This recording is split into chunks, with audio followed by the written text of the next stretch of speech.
آپ دیکھتے چلے جائیں 2000 کے بعد سے 2023 تک کن کن حالات سے ہم دو چار ہوئے. ابھی قریب میں کرونا میں کیا حالت ہو گئی تھی. بیٹا باپ کو دفنانے سے بھاگ رہا تھا, باپ بیٹے کو دفنانے سے بھاگ رہا تھا. اس طرح کی دنیا کی بے ثباتی دیکھنے کے باوجود بھی ہم گناہ نہیں چھوڑتے, پلٹ کے نہیں آتے, رب کے پاس روتے نہیں, گڑ گڑاتے نہیں, معافی طلب نہیں کرتے, توبہ نہیں کرتے. تو پھر یہ دل ہے یا پتھر؟ کیوں نہیں بدلتے؟ کیوں نہیں رب کے سامنے گڑ گڑاتے؟ دنیا کی حقیر سے چیزیں اگر گم جائیں تو بندہ دھائے دھائے روتا ہے, بیوی کو مار لگ جائے تو بندہ دھائے دھائے روتا ہے, بچے کو زخم ہو جائے تو بندہ دھائے دھائے روتا ہے, جاب چلی جائے تو بندہ دھائے دھائے روتا ہے. کبھی رب کے ڈر سے بھی آنکھوں سے آنسو نکلا ہے؟ جاؤ اپنی زندگی میں ٹٹول کے دیکھو کتنے سال گزر گئے ہیں جب تم نے ہاتھ اٹھایا تو رب کے ڈر سے تمہارے آنکھوں سے آنسو نکلے ہوں. کب ہوا ایسا تمہاری زندگی میں؟ سوچ کے دیکھو تو روتے کیوں نہیں ہو تم؟ ہاں, اللہ کے ڈر سے رونا بزدلی نہیں, بہادروں کا کام ہے. ہر نبی نے رویا ہے, آدم نے رویا ہے جب ان کی توبہ قبول ہو رہی تھی, نوح نے رویا ہے, حتیٰ کہ نوح نام پڑا ہی رونے سے, معلوم ہے نوحہ سے نکلا ہے نوح, اور نوحہ کہتے ہیں رونے کو.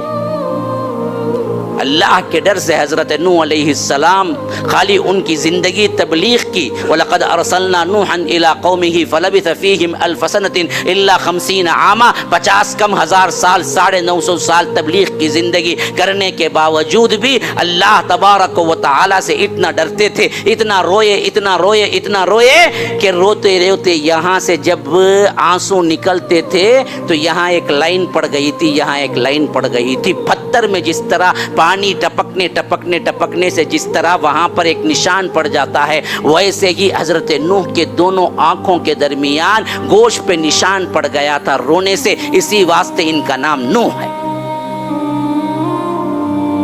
ہاں, کون نہیں رویا انبیاء میں؟ محمد الرسول اللہ صلی اللہ علیہ وسلم لیغفر لك اللہ ما تقدم من ذنبك وما تأخر علیہ ویتم نعمتہ. اللہ تبارک و تعالیٰ کہتا ہے اگلے پچھلے سب گناہ میں نے معاف کر دیا. پھر بھی اللہ کے رسول صلی اللہ علیہ وسلم اللہ تبارک و تعالیٰ کے ڈر سے, آخرت کے ڈر سے اتنا روتے تھے اتنا روتے تھے. صحابہ بیان کرتے ہیں کہ اگر وہ نوافل کے لیے رکعت باندھتے تو نوافل میں جب نماز پڑھتے تو نماز میں قرآن پڑھتے تو اتنا روتے کہ ہمیں محسوس ہوتا جیسے کھانے پکنے کی کھت پت آواز ہے, ویسے اللہ کے رسول صلی اللہ علیہ وسلم کے سینے سے کھت پت آواز نکلتی. حالانکہ اللہ نے اگلے پچھلے سب گناہ معاف کر دیے. رو, اللہ سے ڈر جاؤ, رو. رونے کے بعد دل کا سکون جو ہوگا نا, آپ کو کسی بریانی اور مندی میں نہیں ملے گا. پتہ ہے آپ نے وہ مزہ چکھا ہی نہیں ہے.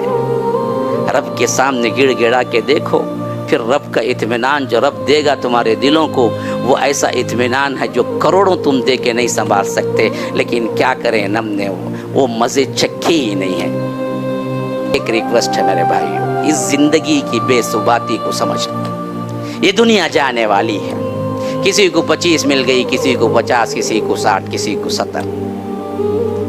لمبی ملی وہ بھی کوئی بیوٹی نہیں ہے, کم ملی وہ بھی کوئی بیوٹی نہیں ہے. بیوٹی تو اصل ہے کہ یہاں جو ملی وہ آخرت کی تیاری میں کوئی کر لیا اور جہنم کے عذاب سے بچ گیا اور جنت چلا گیا. اصل بیوٹی تو اس میں ہے. فمن زحزح عن النار وادخل الجنت فقد فاز, یہ اصل کامیابی ہے. وما الحیات الدنیا الا متاع الغرور, ورنہ دنیا کا سامان تو سوائے دھوکے کا کچھ نہیں ہے.